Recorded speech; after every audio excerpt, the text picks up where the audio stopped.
How's it going, guys? We're here for another Rust update, and yeah, there's not a whole lot this week because everything is slowly getting prepped for the Force Wipe on the 5th, which is going to be when you get to see all of this kind of stuff in-game. So you're seeing this image behind us right now, and that is part of the Bandit Town. This is the dredge.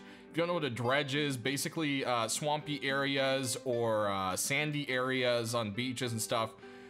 You know, the ocean moves around the sludge and sand, and they need some kind of machine to kind of move it around and so forth. So this is one of those things that usually does that kind of business. So yeah, it's kind of cool. It looks really great. They've done an amazing job at it, and the Bandit Town is just looking amazing.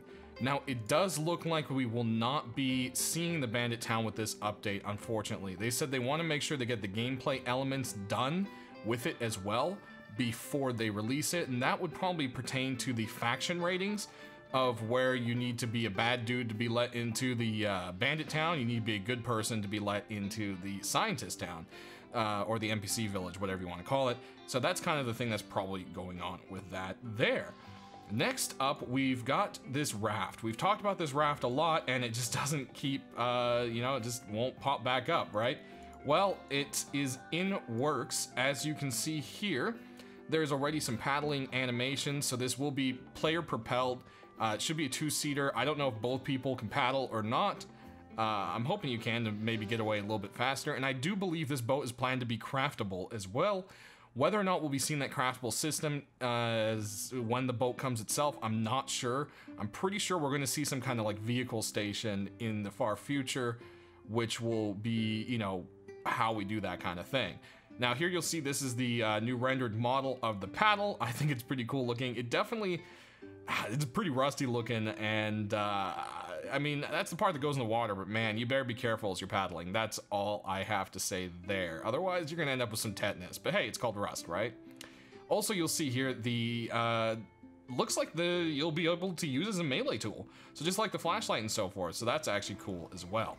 But what you're all really here for is this little video here, and this snippet of the team system. So Hulk has started the groundwork of the team system, and you'll see he's spawning in some players here, and they're going to be, you know, added to his team. I'm sure there'll be some sort of, you know, in-game GUI for this, of course. But as you see, the further you go away, they become a green dot, and, you know, closer, the name pops up in green. But if you go far away and then focus on them, their name will pop up as well. And it kind of works, you know, through objects, so forth. It's kind of just like a team tracking system, which is kind of cool. I mean, pretty much every other survival game has it in there. Ark, all sorts of stuff like that. So that's pretty much what's going on there. I know a lot of people are not very happy to see this in-game.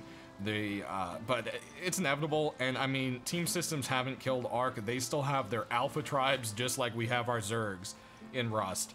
It's just, it is what it is. People are gonna team up.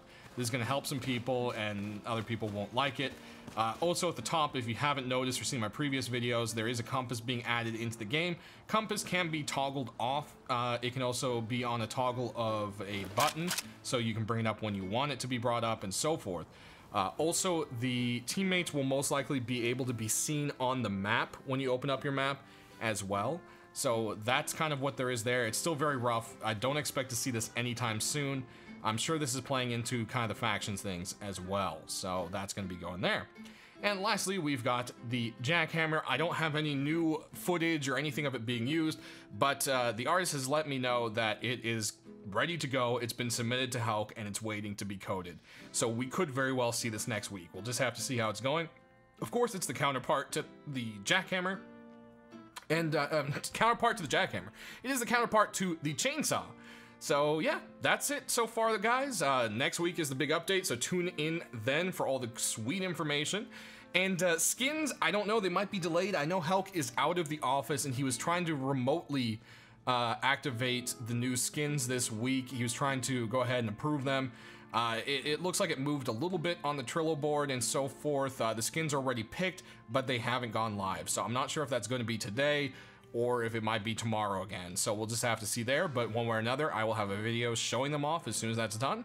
We'll see you next week, and I hope you guys have a great weekend.